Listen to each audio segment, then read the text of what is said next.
अभी वह मानवी से जाने की इजाजत ले ही रहा था कि उसने साहिल के गले में अपनी दोनों बाहें डाल दीं और उसे अपने ऊपर खींच लिया। फिर वह यह कहते हुए जोरों से उसे भींचते हुए बोली, इतनी जल्दी भी क्या है जीजाजी, सारी रात तो अपनी ही है। आखिर इसी के लिए तो मैंने पेट में दर्द होने का बहाना किया था, ताकि सारी रात तुम मेरी। साहिल की शादी में स्टेज पर जब वर और वधू को मालाएं पहनाई जा रही थीं, तभी दुल्हन की बगल में खड़ी एक खूबसूरत लड़की ने मुस्कुराते हुए अपनी एक आंख दबा दी तो साहिल झेंप गया था। शर्मीला होने के चलते साहिल दोबारा उस लड़की को देखने की हिम्मत नहीं जुटा पाया। परंतु शादी के बाद जब विदाई का समय आया, तब वही लड़की चहलबाजी करते हुए बोली, मुझे अच्छी तरह से पहचान लीजिए जीजाजी, मैं हूं आपकी साली मानवी। दीदी को ले जाने के बाद मुझे भूल मत जाइएगा। नहीं भूलूंगा मानवी, भला साली को भी कोई भूल सकता है? साहिल ने धीरे से मुस्कुराते हुए कहा। क्यों नहीं, जब घरवाली साथ में हो तो साली को कौन याद करता है? मानवी ने हंसते हुए कहा। मैं हूं ना तुम्हें याद करने वाला, अब फिक्र क्यों करती हो? कहते हुए साहिल अपनी बीवी सुरभि के साथ घर से बाहर निकल आया। कुछ दिनों के बाद मानवी अपने पिता के साथ सुरभि से मिलने उसके घर आई और 1 हफ्ते के लिए वहीं रह गई, जबकि उसके पिता बेटी से मिलने के बाद उसी रात अपने घर वापस आ गए। मानवी साहिल के बर्ताव से काफी खुश थी। वह उससे घुल मिल कर बातें करना चाहती थी, पर संकोची होने के चलते साहिल खुलकर उससे बातें नहीं कर पाता था। वह केवल मुस्कुराकर ही रह जाता था। तब मानवी झुंझलाकर रह जाती थी। एक दिन सुरभि के कहने पर साहिल मानवी को घुमाने ले गया। जब वह मानवी को ऐतिहासिक जगहों की सैर करा रहा था, तब वह साहिल के संग ऐसे चिपक कर चल रही थी मानो उसकी बीवी हो। मानवी के बदन के छू जाने से साहिल अंदर ही अंदर सुलग उठता। उसकी नज़र मानवी के जिस्म पर पड़ी। साहिल को अपनी तरफ घूरता देख मानवी ने शरारत भरे अंदाज में पूछ ही लिया, क्या देख रहे हो जीजाजी? यह सुनकर थोड़ा झिझकते हुए अमर बोला, तुम्हारे करंट मारने वाले जिस्म को देख रहा हूं मानवी, तुम बहुत खूबसूरत हो। सच? तो फिर हासिल क्यों नहीं कर लेते? मानवी मुस्कुराते हुए बोली। क्या ये तुम कह रही हो? साहिल ने हैरानी से पूछा। हाँ, इसमें हर्ज ही क्या है? आखिर साली भी तो आधी घरवाली होती है, उसे भी तो शादी से पहले तजुर्बा होना चाहिए। मानवी बोली। लेकिन यह तो गलत बात होगी मानवी, तुम्हारी दीदी के साथ धोखा होगा। नहीं नहीं, मुझे कुछ करने के लिए उकसाओ मत। साहिल बोला। आप भी बहुत भोले हैं जीजाजी, मैं आपको दीदी के सामने कुछ करने के लिए थोड़े ही उकसा रही हूँ, बल्कि अकेले में। कहते हुए मानवी ने अपनी बात अधूरी छोड़ दी। उसकी बातें सुनकर साहिल कुछ पलों के लिए सिहर उठा। फिर खुद पर काबू पाते हुए वह बोला, तुम तो बड़ी नटखट हो साली साहिबा, किसी का ईमान डिगाना तो कोई तुमसे सीखे, लेकिन मैं तुम्हारी दीदी के साथ धोखा नहीं कर सकता। साहिल की बातें सुनकर मानवी फिर झुंझला उठी, पर उसने अपनी झुंझलाहट का एहसास नहीं होने दिया, बल्कि मन ही मन कहने लगी, देखती हूं कि कब तक तुम मेरे हुस्न के जलवे से बचते हो। मैंने भी तुमको अपनी बाहों में नहीं लिया तो मेरा नाम भी मानवी नहीं। घूम फिर कर घर आने के बाद सुरभि ने मानवी से पूछा, घूम आई मानवी, कैसा लगा जीजाजी का साथ? यह भी कोई पूछने वाली बात है दीदी, प्यारे प्यारे जीजाजी का साथ हो फिर तो। वाह, बड़ा मजा आया। क्यों जीजाजी? खुशी से चहकते हुए मानवी ने ही सवाल कर दिया। यह तो मुझसे बेहतर तुम ही बता सकती हो साली साहिबा।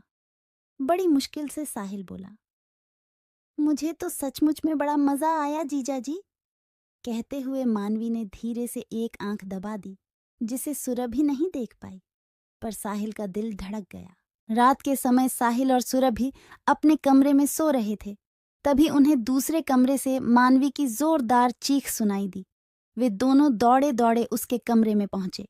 मानवी अपना पेट पकड़कर जोरों से कराह रही थी। अपनी छोटी बहन का यह हाल देख सुरभि घबराकर पूछने लगी, क्या हुआ मानवी? बता मेरी बहन। पेट में दर्द हो रहा है दीदी, कराहते हुए मानवी ने बताया। पेट में तेज दर्द है, इतनी रात गए मैं क्या करूं? आप ही कुछ कीजिए ना। घबराती हुई सुरभि ने साहिल से कहा, घबराओ मत, मेरे पास पेट दर्द की दवा है, तुम अलमारी में से जल्दी दवा लेकर आओ, साहिल ने सुरभि से कहा। यह सुनकर सुरभि अपने कमरे में दौड़ी दौड़ी गई। तब साहिल ने मानवी से अपनापन दिखाते हुए पूछा, पेट में जोर से दर्द हो रहा है? हाँ जीजा जी, मानवी बोली। घबराओ मत, दवा खाते ही दर्द ठीक हो जाएगा, थोड़ा हौसला रखो, हिम्मत बंधाते हुए साहिल ने कहा। थोड़ी ही देर में सुरभि दवा ले आई और अपने हाथों से मानवी को खिला दी। फिर भी वह कराह रही थी। चूंकि रात काफी हो गई थी, इसलिए साहिल ने सुरभि से कहा कि तुम जाकर सो जाओ, मैं मानवी की देखभाल करूंगा। पहले तो वह अपनी बहन को छोड़कर जाने के लिए तैयार नहीं हुई, लेकिन साहिल के समझाने पर वह सोने के लिए चली गई। काफी देर बाद मानवी ने कराहना बंद कर दिया, मानो उसे आराम मिल गया हो। तब साहिल ने सोचा कि उससे कहकर वह भी अपने कमरे में सोने के लिए चला जाए। अभी वह मानवी से जाने की इजाज़त ले ही रहा था कि उसने साहिल के गले में अपनी दोनों बाहें डाल दीं और उसे अपने ऊपर खींच लिया। फिर वह यह कहते हुए जोरों से उसे भींचते हुए बोली, इतनी जल्दी भी क्या है जीजा जी, सारी रात तो अपनी ही है। आखिर इसी के लिए तो मैंने पेट में दर्द होने का बहाना किया था, ताकि सारी रात तुम मेरे करीब रहो। क्या तुमने मुझे पाने के लिए पेट दर्द का बहाना किया था? बड़े ही शर्म की बात है कि तुमने हम लोगों के साथ छल किया। मुझे तुमसे ऐसी उम्मीद नहीं थी, गुस्से से बिफरते हुए साहिल ने कहा और उससे अलग हो गया। तो फिर मुझसे कैसी उम्मीद थी जीजा जी? आप भी बच्चों जैसी बातें कर रहे हैं, लेकिन मेरी बेचैनी नहीं समझ रहे हैं। मैं आपके लिए कितना तरस रही हूँ, तड़प रही हूँ, पर आप कुछ समझते ही नहीं। साली पर भी तो कुछ जिम्मेदारी होती है आपकी। क्या मैं प्यासी ही यहाँ से चली जाऊंगी? थोड़ा झुंझलाते हुए मानवी बोली। तुम्हारे मुंह से ये बातें अच्छी नहीं लगती मानवी। मैं तुम्हारा जीजा हूं तो क्या हुआ, उम्र में तो बड़ा हूं, कम से कम इसका तो लिहाज करो। क्यों मुझे मुसीबत में डालती हो? कहते हुए साहिल दरवाजे की तरफ देखने लगा कि कहीं सुरभि तो नहीं आ गई, लेकिन सुरभि दरवाजे की ओट में खड़ी होकर दोनों की बातें ध्यान से सुन रही थी। उसे यकीन ही नहीं हो रहा था कि उसकी छोटी बहन इस तरह की हरकतें कर सकती है। सुरभि खड़ी खड़ी उनकी बातें सुनने लगी। मानवी उलाहना देते हुए कह रही थी, मुझे खुश करके आप तबाह नहीं, बल्कि खुश होंगे जीजा जी। क्यों बेकार में इतना कीमती समय बर्बाद कर रहे हैं? मेरे प्यासे मन को क्यों नहीं बुझा देते? मैं आपका यह एहसान जिंदगी भर नहीं भूलूंगी। आइए और मुझे अपनी बाहों में जकड़ लीजिए। देखिए, यहाँ दीदी भी नहीं है, केवल आप, मैं और यह अकेलापन है। जानता हूं, फिर भी मैं तुम्हारी दीदी के साथ बेवफाई नहीं कर सकता, इसलिए होश में आओ मानवी। तुम अपने आप को संभालो, क्योंकि हर काम का एक समय होता है। इसलिए अपनी इज्जत संभाल कर रखो, जो तुम्हारे होने वाले पति की अमानत है। मैं तुम्हारे पिताजी से कहकर जल्दी ही तुम्हारी शादी करवा दूंगा, समझाते हुए साहिल ने कहा। शादी के बारे में जीजा जी बाद में सोचा जाएगा, पहले आप मुझे अपनी बाहों में तो ले लीजिए। देखते नहीं कि मेरा अंग अंग टूट रहा है। कहते हुए मानवी एक बार फिर साहिल से लिपट गई। साहिल ने गुस्से में उसके गाल पर एक जोरदार तमाचा जड़ दिया और बोला, कितने भरोसे से तुम्हारे पिताजी ने तुम्हें हमारे पास छोड़ा है, और मैं उनका भरोसा तोड़ दूं? तुम्हारी दीदी भी मुझ पर कितना भरोसा करती है, मैं उसका भी भरोसा तोड़ दूं? नहीं, मैं ऐसा हरगिज नहीं कर सकता।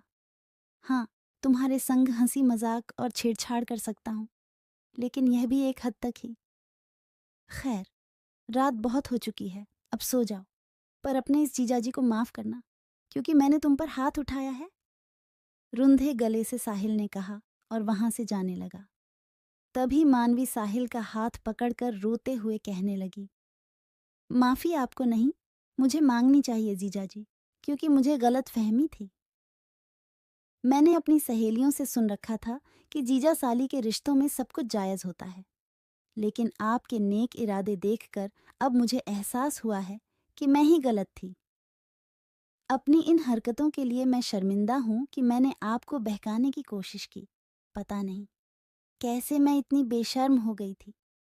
क्या आप अपनी इस साली को माफ नहीं करेंगे जीजा जी? कहकर मानवी ने अपना सिर झुका लिया। क्यों नहीं?